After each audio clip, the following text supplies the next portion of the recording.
Okay. Morning, guys. We're just getting set up here. Let me get my volume adjusted, and you guys let me know if my volume levels are good, please.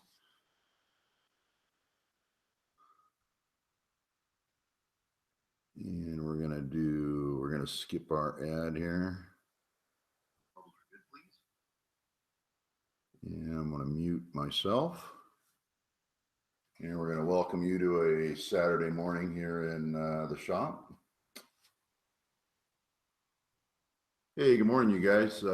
Steve and James, how are we doing this morning? I just thought we'd do some chit chat, while we're waiting for people to show up.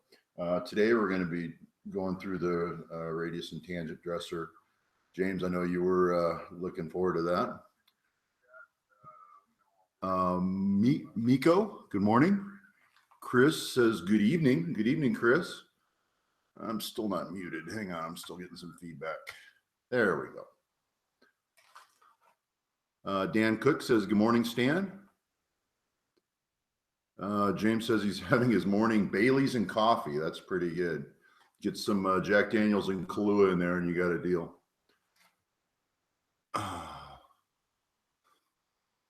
Paul Torello, good morning.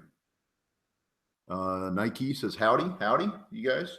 Now my screen's kind of far away from me, so I can't see that far. I gotta kind of get out of the screen to look at look at what's going on. Another fine day for a live shop. Yes, indeed it is, Paul. Who we got?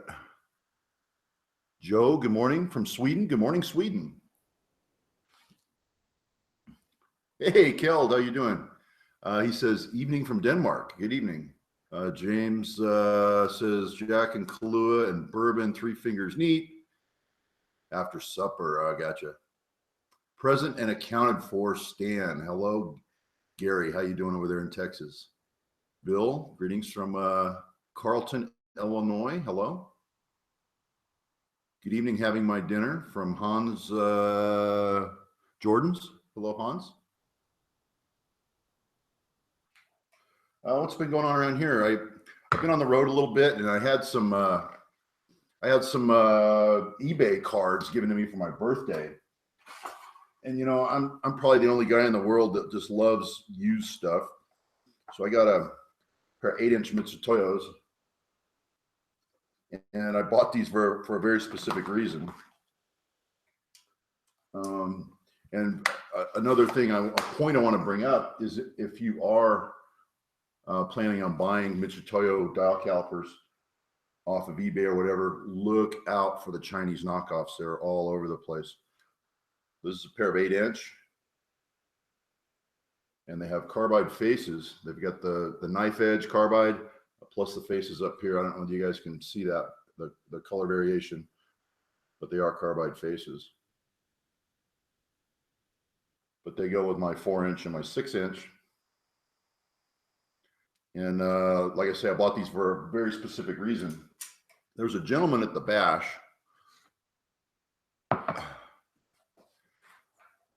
This is the case that came in, regular Mitsutoyo box, and you can just feel the quality even in the box, even in their plastic. They do a pretty good job. But there's a gentleman at the bash named Carl Messenger that made this, and they call this the Coffin. Really wonderfully crafted piece. If you look up in the top, it's laser engraved on the top, and this is for a pair of 8-inch dial calipers. As so. So what a nice box, and he even engraves his name and everything in there. So he calls that the Coffin. So it kind of looks like a coffin. So I kind of bought a pair of calipers to fit my case. I did it backwards. Oh, let's see. Let's take a look at the comments. Paul Compton, hello. Paul Trello says, happy birthday. Yeah, it was like a month ago. It's just, the stuff was coming in from eBay and I've just been waiting on it.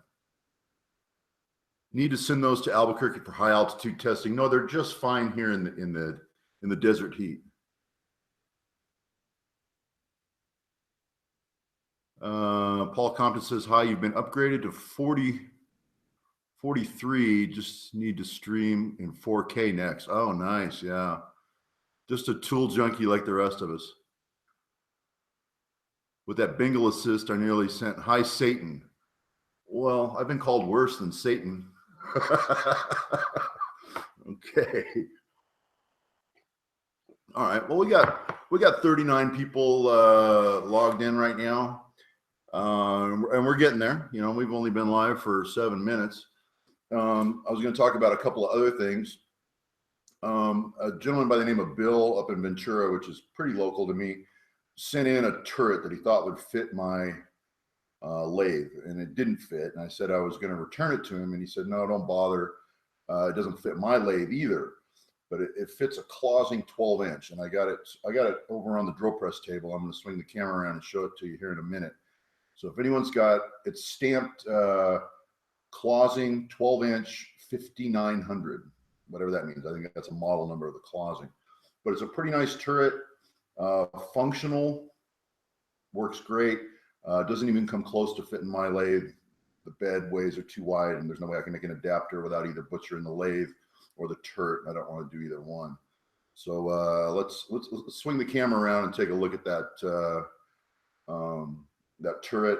He only wants $300 for it. So if you know anybody, you know, if it fit mine, I was going to pay him, but it didn't, and it doesn't fit his. But he's looking for a buyer for this this turret. Let me swing the camera around and show you that. Let's get you over here. All right. So this is a pretty nice piece. It's made by King. Oh, let me turn the mic around. You probably can't hear me. There we go. It's made by King Manufacturing in Burbank, California. It's a model AK300. And here on the back, it's stamped 12-inch closing 5900. And functional wise, it functions beautifully. It's got I'd say it's got at least 6 inches of throw to it. It's got all the stops in the back.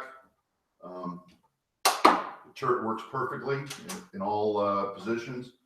So if you know anybody that has a 12-inch closing, or I think the Colchester has the same bed as a closing, I'm not sure. But I've got all the hold down hardware. I've got the capstan for it, and it's a pretty good unit. And like I said, he only wants $300 for it. So if you do a lot of small fussy parts, that's a pretty nice unit.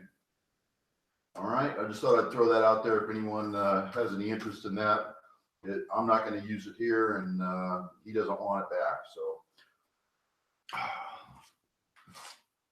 let's get you turned back over here.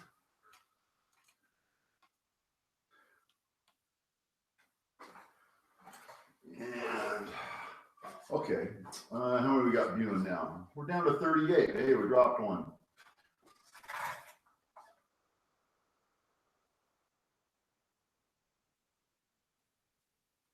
Do you think ABE will go to the bash next year and finally show his mug on camera? I don't know.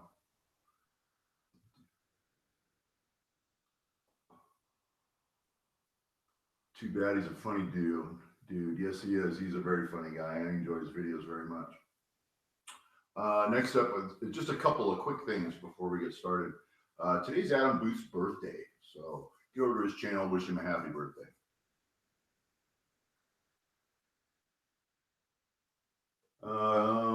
Shane Andrews says, it appears you have two very diverse business interests. How did this come to be? Or I don't see the relationship between industrial coatings and the machine shop side of things. The machine shop side of things came about I started doing paint kitchens and some of them were laboratories, PPG and things like that. So I did a lot of research and development and manifolds and things like that for paint mixing kitchens and paint mixing rooms and some of the laboratories. And let me turn my mic. And that's all shop related. And then I still go out in the field and do the workout in the field for spray booths and paint mixing rooms and things like that. So there's two different sides of the coin. Also within the paint finishing industry, we have conveyors. So I had a lot of drive work I had to do. So I had a lot of gears, sprockets, belt drives, gear drives, chain drives, things like that. So there's a lot of machine work involved in the big production lines we do, plus the research and development and in the laboratory work. So that's how my two parts of the company kind of dovetail together.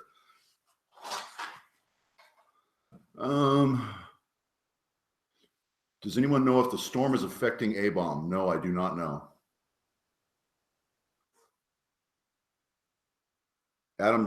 James Green says, Adam's dog Stella passed away last night. Adam was up all night with her. She passed away. Adam is doing well with the storm thus far. That's sad to hear. Okay, I didn't know that. And what a bad time for that to happen on his birthday. All right, we wish Adam Booth our condolences. And that's a terrible thing to have happen on your birthday. Okay, let's get into the radius and tangent dresser. We'll do a shout out to Bob. He's the one that sent me an email, and he said he had my part number on mine is a 550, and I think he had a very similar part number on his. And he wanted to know how to set it up and what to do and things like that. We're going to bring the camera in a little bit closer, and we're going to go over a few things. I'll do like one step of it, and I'll check some comments, and we'll kind of bounce back and forth between comments and working on the dresser. There are a lot of common shapes that you can form with these. A lot of these are in the engineer's black book. And a lot of your grinder forms are in here that you can create. And every one of those on that page can be created on the radius and tangent dresser.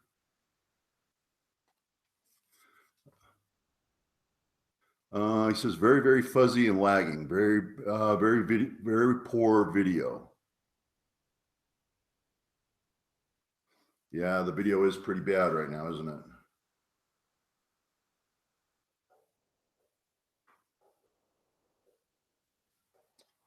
Okay, let's get you in a little tighter. Hopefully our video is going to clear up.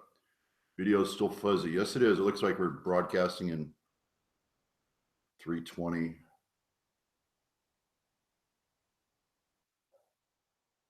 Let's see if it cleans up here. All right. The first thing you do when you get a radius and tangent dresser, you want to make sure that you've got an axis. When you pull this knob back here, you've got an axis, and you want to make sure that your scale on top lines up with that. Now this scale is adjustable. You've got two Phillips screws. Let me pull you guys in just a tad closer.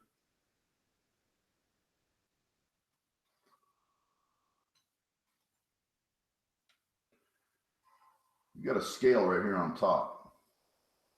And what you want to do is you want to indicate this movement. When you set it up with 0 degrees, and then you go 60 minutes on your vernier, when you see that, you want to make sure that this axis is dead flat. And that's just part of your setup. And so you pull it over here, get in here with an indicator and check it over on this side of the axis, and then run it all the way to the other side and check it again over there and make sure that thing is running dead flat. And basically you've calibrated this dovetail and this axis to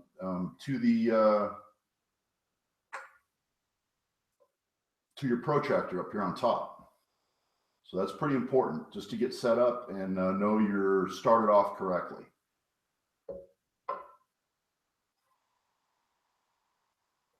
After you've done that, we can talk about setting the diamond to, dead flat. This is adjustable here.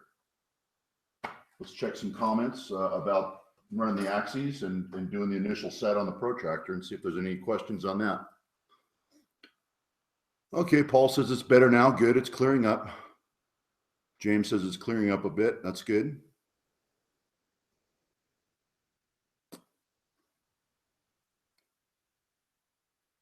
Okay, let's, now that we've done that, let's check 90 degrees. We're gonna set this diamond and get it, so it's not, all out of whack, so it's setting straight up. So what we're gonna do here is we're gonna swing around, and now that we've established our 0 with the axes, now we're gonna swing it to 90, and we need to turn this until that diamond is dead flat. So what you do here, I've already kind of loosened these up a little bit to kind of aid us. So you just hang that diamond out, or you could use anything. You could use a dowel or whatever. This is 3/8. This is a 3/8 diamond. So you'd want to come in and indicate here and here and turn this around, bump this around till that thing is dead flat. Okay, and after you know you're correct on the 90 and correct on the 0, we've got 2 good reference points, and we still need to set our diamond height. But that's all I do to establish a 0 and a 90. And if you want to double check it, you can swing it all the way over to the opposite 90, check your vernier, go on your protractor, go to the 0 and check your 0, and then 60 and 60, and make sure they're all lining up. So check it at the opposite 90, come on in and do your indicating, make sure they match up too.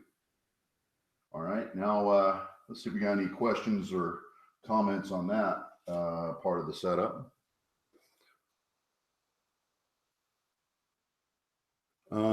Stan, what life expectancy are you getting out of your diamonds? I use 2 different diamonds in here. I've got one. I didn't really bring any diamonds over to show you, and it'd be very hard for you to see the tip of the diamonds. I use what they call a photograph needle, where the diamond just comes up and it's just a perfect point. And then I've got another one. The shape of it is, they're on the board here. It's kind of, diamond shaped. And I always put those in like the bow of a ship. A diamond that's shaped like that, I put that in like the bow of a ship, so the grinding wheel will hit the sharpest corner. And I use that for heavy removal, and then I use the photograph needle type for my fine cuts after I'm done. So if you're doing a rough shaping, you would start with a carborundum stone to remove as much material as you can by hand, follow it up with this shaped diamond, and then come back with a phonograph needle. And this diamond here is almost 2 years old, and I remove very little material with it. My diamond shaped ones here, which are relatively inexpensive, I probably get 6 or 8 months out of them. Okay, now let's talk about center height. Now, you need to know the center height, the center line of your dresser. That's the center line of all this. And if you didn't get a gauge with yours, make one. It's pretty important to set up. This is the center line height of this dresser. And if you simply want your diamond on center, you go here, you set to 0. We're all just doing horseshoes and hand grenades here. I'm not really measuring anything. I'm just showing you how to do it and letting you see what to do. And you'd loosen your diamond. You can even take it completely out. And you'd come around to 180 degrees.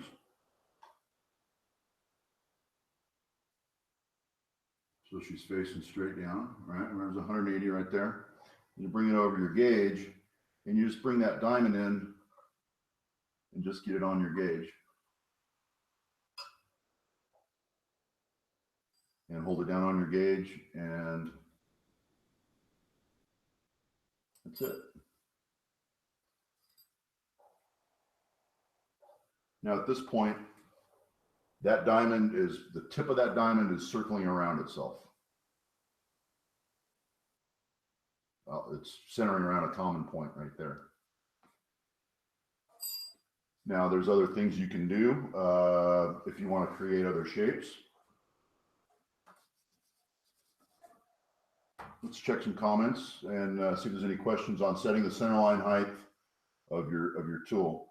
If you needed to make yourself a gauge and your centerline height is unknown, you'd have to take your dresser apart a little bit. You probably have to pull these rear parts off the spindle, slide this out slightly, and get in here with an indicator and indicate that the main spindle in there, and then check the diameter and do the math to figure out your center line.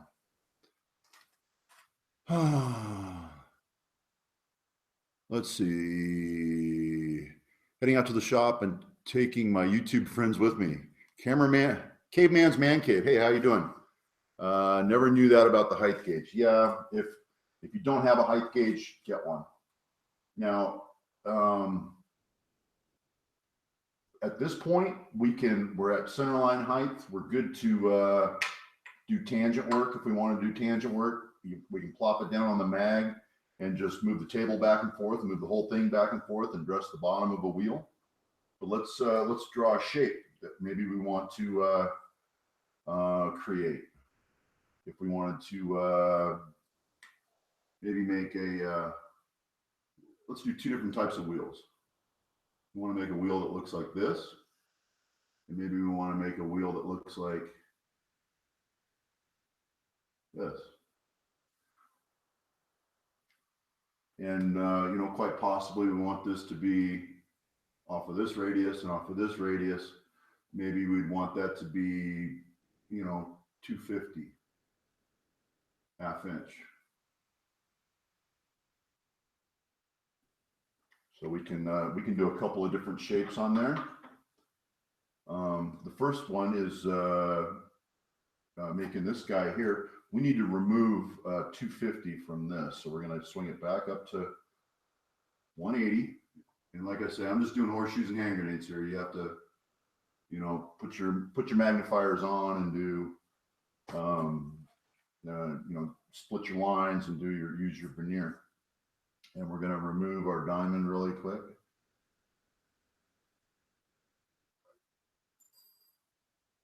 Set that to the side. And now we're just going to get some gauge blocks here.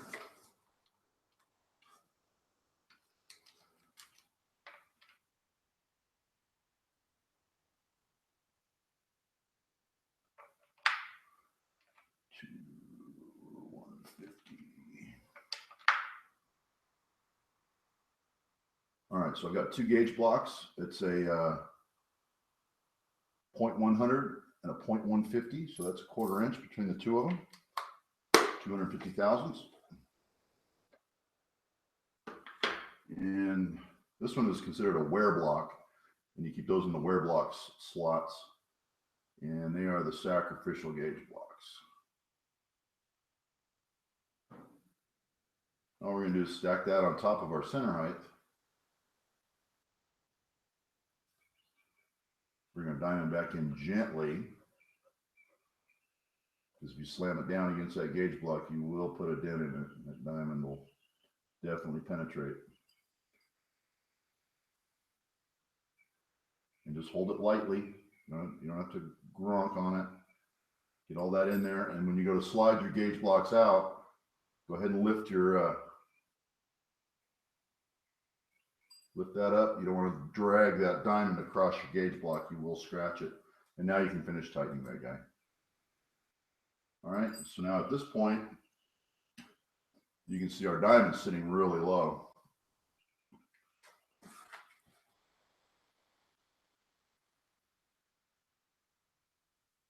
What's the height of yours? Mine looks just like yours. This one is 3.400. 3 inch 400 thousandths is my centerline height of my Yuasa. Now if we hold I'm trying to get it where you guys can see it here.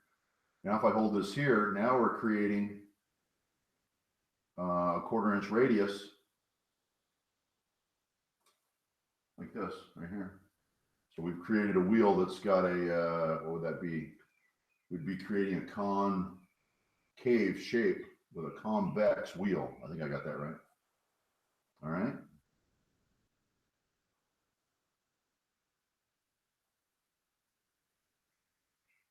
Okay, so now let's go the opposite way. Let's make a wheel and dress a wheel that's got a concave, and now we need to do some math and create a whole new gauge block stack. We are 3.400 on this center line height. So whatever we do, we need to take it away from there.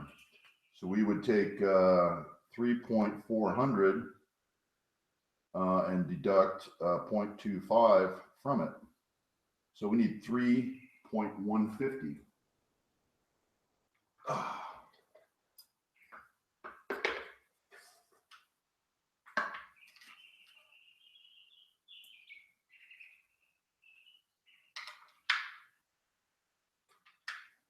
And so we're going to grab a 3-inch gauge, and we're going to grab a 150 right there.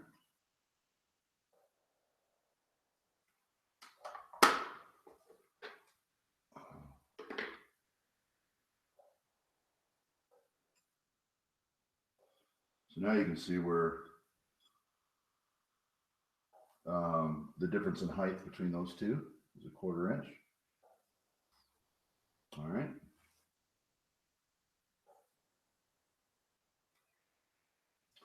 Let me get this diamond loosened up and on the move. Let me get to 180 here. There we go.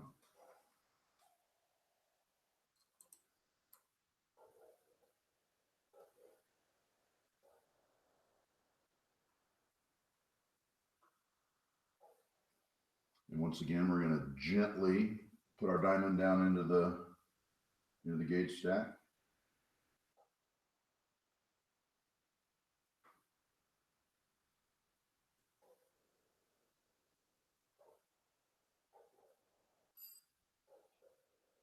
And remove our gauge stack. And now we've done just the opposite. We've actually deducted from it.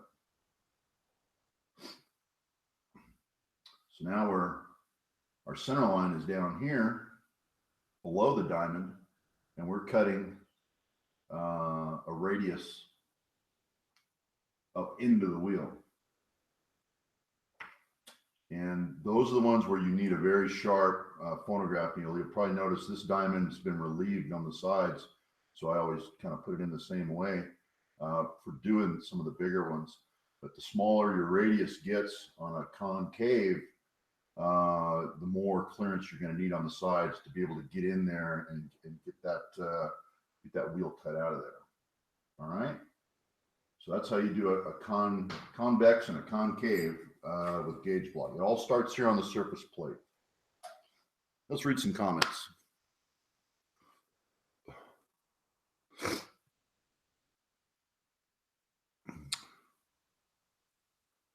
Do you dress it up and then final cut is close?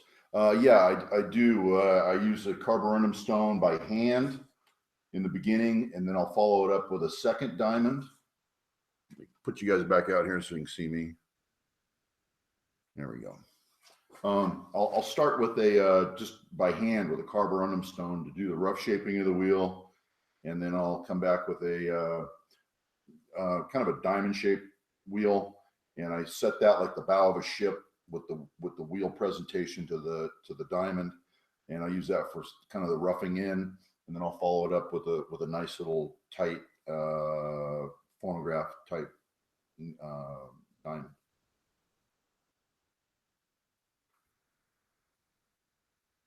You can use the gauge and the stack and put the parallel atop it and push the diamond up. No math. Oh, I like no math. That's always handy. The math is quick and easy. It's no big deal. It's just addition and subtraction.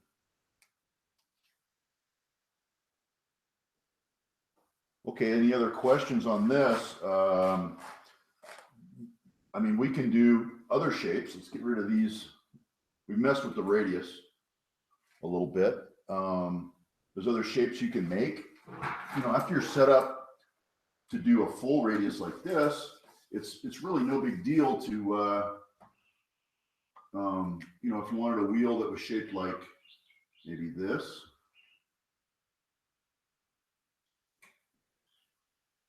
you know, when your radius is here, you know, if you're only doing a quarter round, that's real easy to do. And the same way, if you wanted to make a wheel that was like this,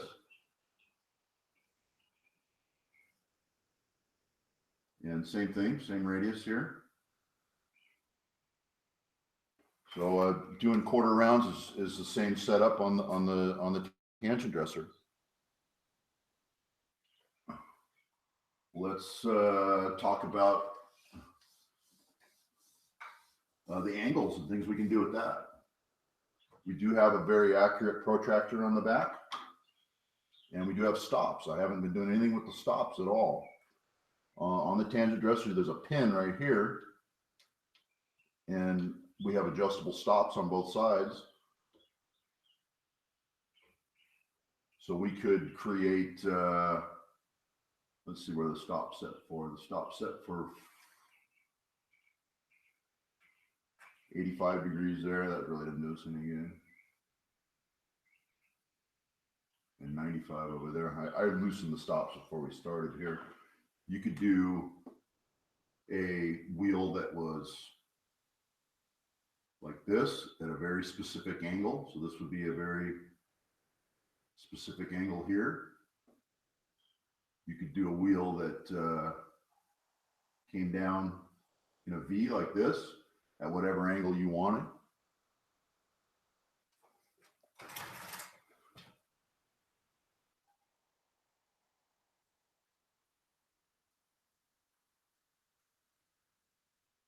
Are all of these procedures done dry? Yes, I haven't tried any coolant with the wheel, even though I have seen people swear up and down that they dress with coolant. Any experience with an Optidress? I think that's the same as the Schmidt Clearview. It's the one with the, in the back, there's an actual magnifying glass, and you can look right down the center and look right at the tip of the diamond, and it'll turn those little 1/4-inch diamonds. When you look into that magnifying glass, they just look massive. They look like a big 3/8 or whatever. But I've seen the clear views. I believe the Optidress is the same thing.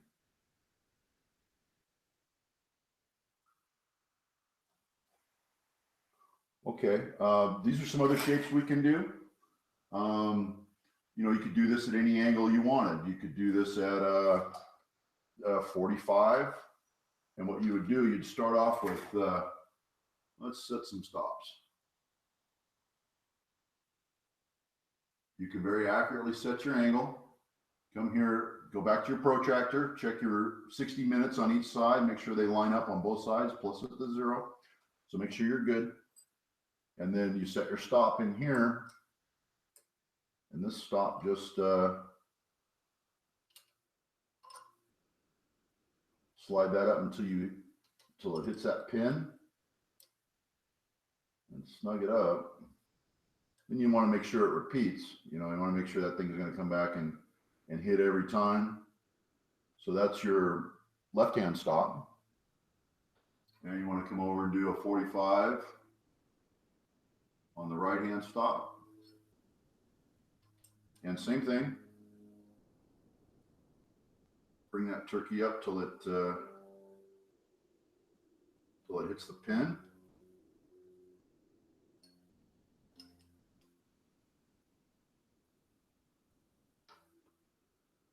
And make sure you repeat, make sure you pull it off the stop, bring it back, and it repeats 0, 60, 60.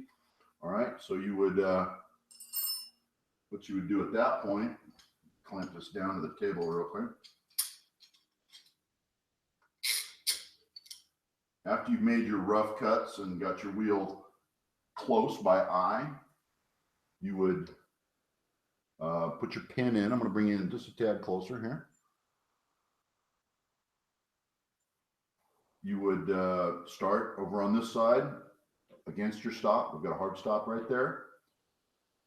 Tighten your spindle, pull your knob, traverse out this way. So now we're cutting at 45 degrees this way. Bring it back to your center point, locked. Run it around to your other stop.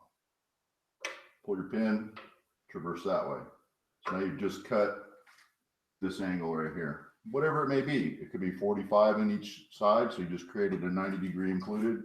You could do 60, you could do whatever angle you want. What I do for getting into an inside corner, I make a wheel. Let me find my eraser.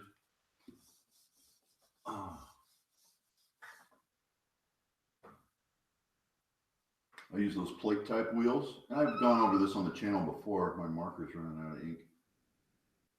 I use those plate type wheels.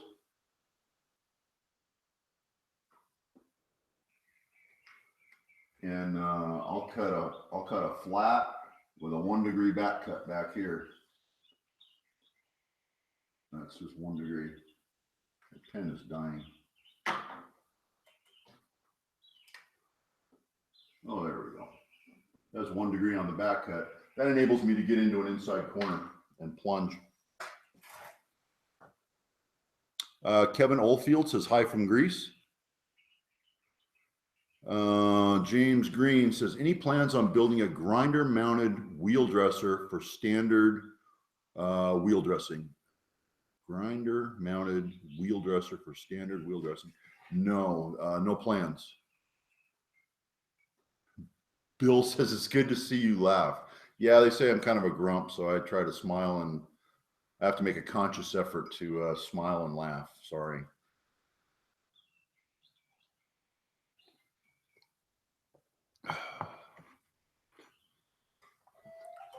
Okay, you know, doing the 1 degree back cut with a flat bottom cut is no big deal.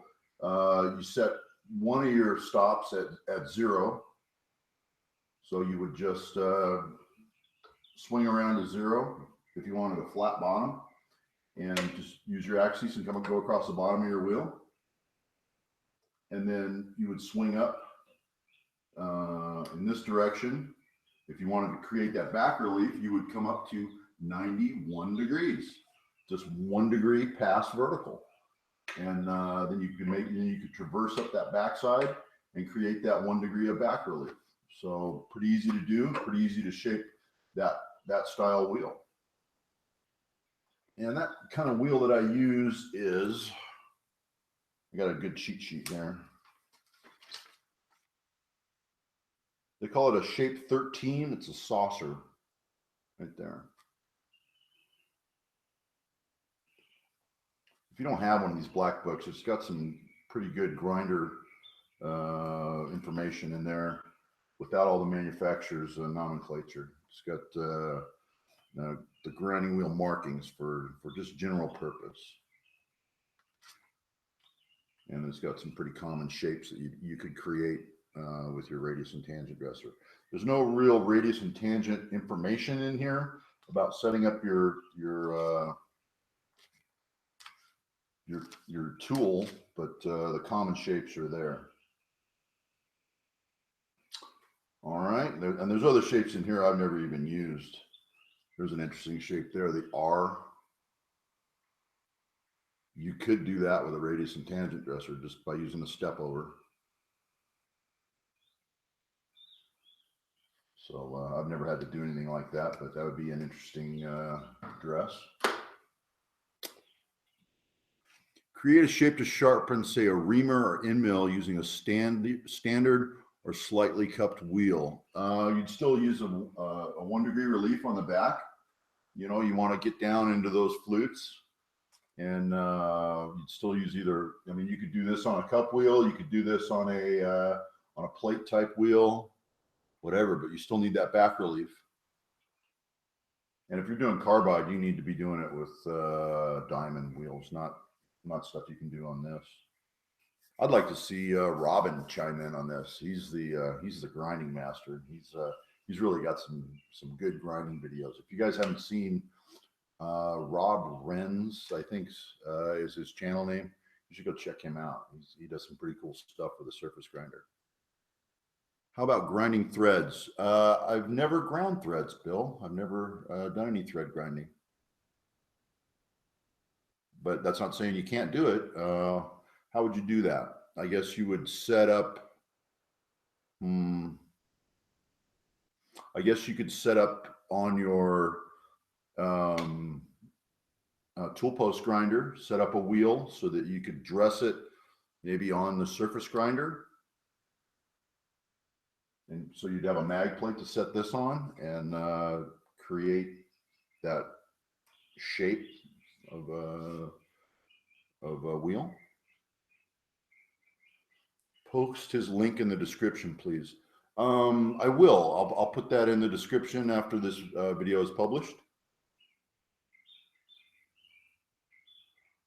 Okay. We got any more questions on the surface grinder dresser? I'm trying to think of what else this thing does. It's pretty much, it's pretty simple. You know, when you think about it, the things that it's capable of and the things that it does. Pretty versatile. It's heavy. It's a little cumbersome. After you're set up, it's easy to give your wheel a quick touch up, which you need to do frequently. Oh, we can talk about creating a shape and even a V groove. A lot of guys are going to make. I'm just grabbing any pin that comes to me. I mean, you could create a groove like this, and I've done this before, where you can come in with a wheel, you know, your wheel's shaped like the V. I'm stretching for it here. Okay, and you can create the V groove like that, but you're not going to get any relief here. You're always going to end up, the tip of that wheel is going to go dull on the way down on your plunge cut, and you're never going to get a nice sharp relief in the center. And you can follow it up. You can do your rough cuts with a pointed wheel like this, and then you'd follow that up with a little skinny wheel. And you can even dress those very thin wheels and get down in here and make your relief down here in the bottom. So that all can be ground. You know, if you get rid of that wheel and then follow it up with a very thin wheel, get in there and cut your relief. And after that relief is cut, and it doesn't need to be a lot, you know, you go down 40, 50 thousandths and create your relief, and then come back with your big angled wheel. And now you've got a place for that, for the wheel to drop into and not create, you know, knock off that edge of the wheel. So that shape can be easily created on a surface grinder if you've got something that's very hard and you can't get through it machine wise.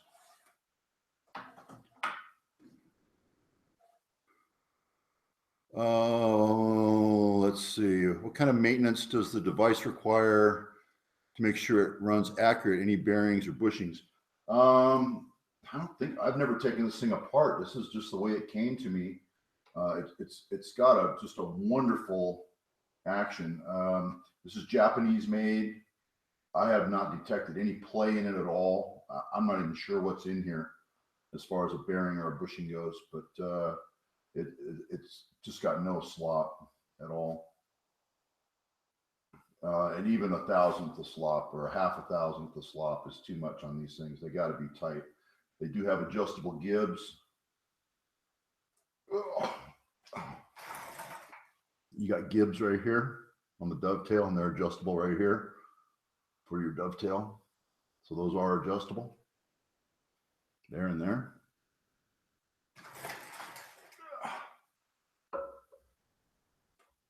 So that's the kind of maintenance that needs. Just oil it. You know, you're taking it out of the worst possible environment and bringing it over to the cleanest possible environment. So you're always cleaning the thing, blowing it down with air, As soon as you get it away from the grinder, wiping it down to get it over on the plate so you're not grinding it around in a bunch of grinding dust and stuff. So you're going from a very hostile, very dirty environment over here to a very clean environment. It's very common to get this over on the surface plate.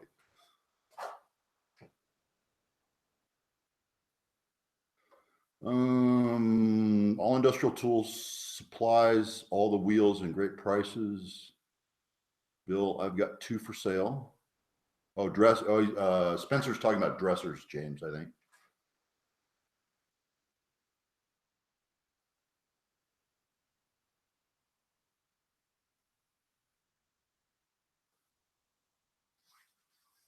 If you could email me, that's great. We hook some guys up. That's awesome. Okay. This is a great discussion. Spencer, thanks for chiming in on all this. Spencer says Wilco. Okay. Any other comments or questions or anything about the radius and tangent dresser? We'll take them now.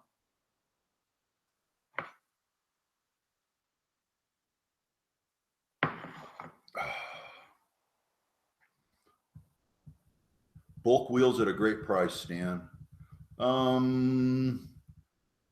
What brand of wheels do they carry over there?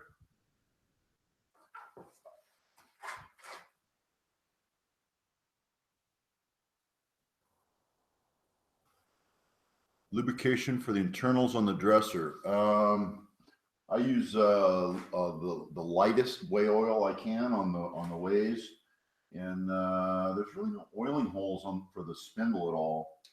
There's no way to get any oil in there, but this thing runs pretty free. I suppose you could take it apart. There's just set screws back here. I think you could get it apart and get some oil in there. But I mean, the rear knob is just an Allen bolt in the middle. This knob is just some set screws here on the side. There's not a heck of a lot to it. But I suppose you could take it apart and just fit it with some light whey oil or even some spindle oil would be fine, I'm sure. You just want a very fluid motion. You don't want it feeling sticky in any way. Spencer says graphite only. That's a good idea, actually. You keep the oil because it's just a magnet for all your grinding dust. So that would be a good idea for graphite. I do oil mine. I keep the ways oiled up here and here. But you got to just constant maintenance on these things. Always wiping them down. Always cleaning them.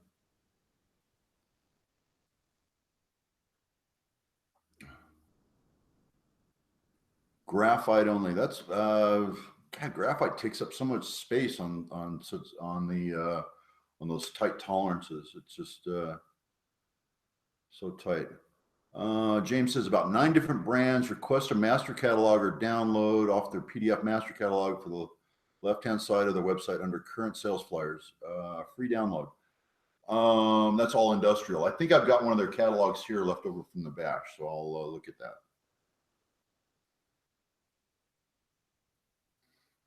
Okay, any other radius and tangent dresser comments? Spencer's made some great comments and a great contribution to the group. Thank you for that, Spencer.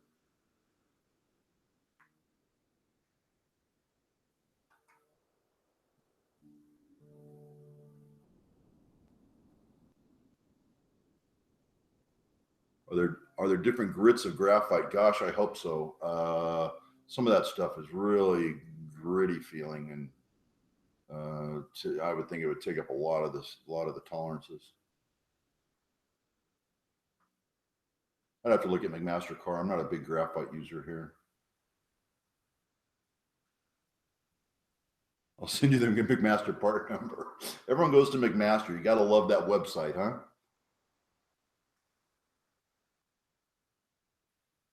Soren, thank you from Denmark.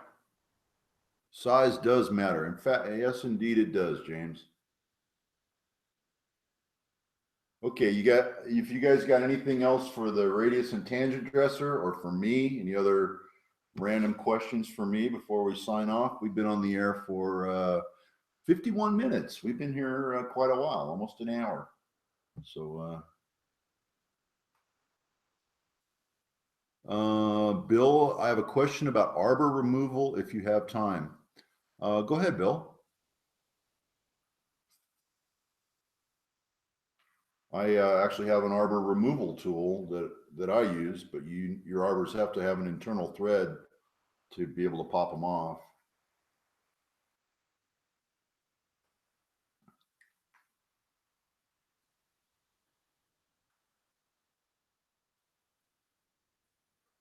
Where are you going for lunch? I'm not going anywhere. I'm probably going to eat here at home. I've been on the road for quite a number of days, and it feels good to be home. So I'm probably going to have a sandwich out of the refrigerator. How do you remove the nut? My socket does not fit. Is it an actual nut, or is it a kind of a slotted gland type thing?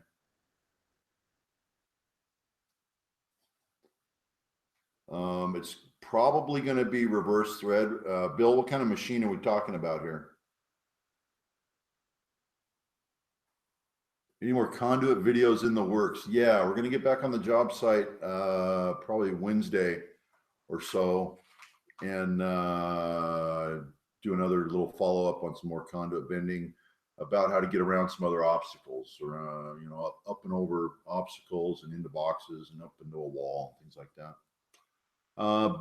Covell, Bill says it's a Covell. I'm not familiar with the Covell.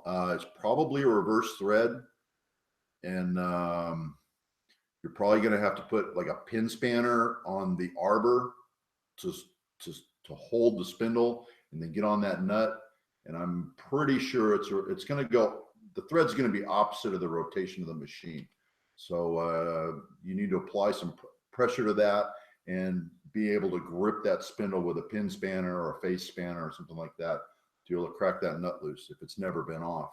And don't over tighten it again. It sounds like it's either been over tightened or it's been on there for an awfully long time.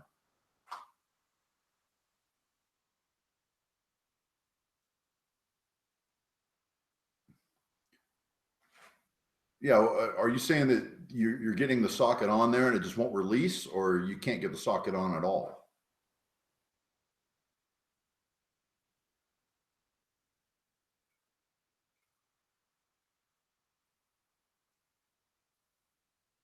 I cannot get a grip on the nut. Who is Maple Lane? Oh, that's our buddy over at Basement Machine Shop. I thought I'd wear it once before I used it for a shop rag.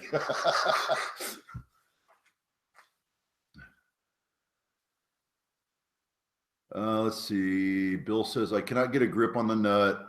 Not at all. I mean, if your socket's too thick and it's not going down into the recess, you need to cut a socket down so it'll get in there. I'm sure a thin wall socket will get in there. Yes, Brad Jacobs is Maple Lane Machine and Tool. And he did kind of a 50s retro style shirt. And I thought it was cool, so I picked one up.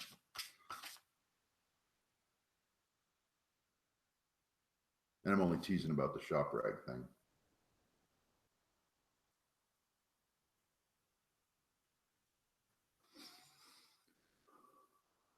Well, I'm not sure whether Bill has got a rounded nut or the nut's in good shape, or you just can't get in on it and get a good seat on it.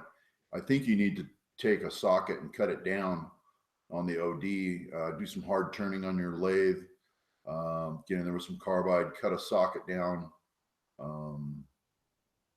and get in there on the nut.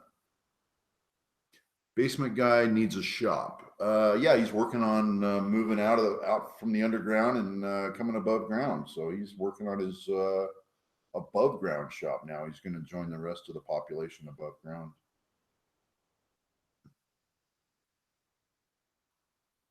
Thin wall socket was my guess. Yeah, I mean, you could either buy one or take one that you can sacrifice and lathe it up and just cut the end of it down a little bit and get in there and get that thing off of there.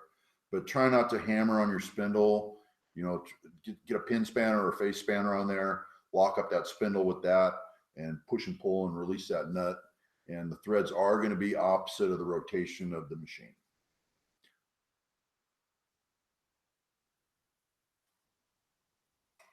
Okay, fellas, any other questions, comments, whatever? I sure appreciate everyone contributing to the conversation. It's been a pretty good morning talking about this stuff.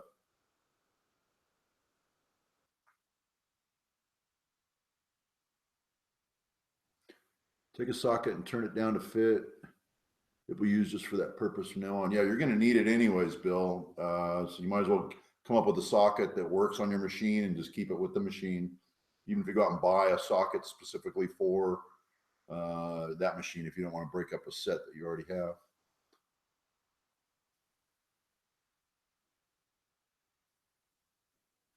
Tony, when are you coming in front of the camera? You lost me. Thanks for taking your time to teach us this class, Dan. Always a pleasure. Hey, no problem, James. Spencer, good to see you, and thanks for the contributions to the conversation and helping the guys out with some dressers and stuff. Great video. Thanks, thanks, Bill. Chris says, thanks, Stan. Thank you, Chris, for coming over. Okay, well, I'm going to sign off for the day. I'm going to start my Saturday, my weekend off. Today is a screw around day in the shop. I'm not doing much. I'm going to clean up around here a little bit and do some odds and ends and tinker, which I love to do, and I just don't have the time to do it. So on my day off, I'm going to tinker today. No jobs in the shop. Yeah, there are jobs in the shop, but I ain't touching them. And just going to do what I want to do. So I want you guys to enjoy your Saturday. And in regular Bar Z fashion, we're going to take you out the way we usually do. I wish you all a good weekend and enjoy the rest of your day.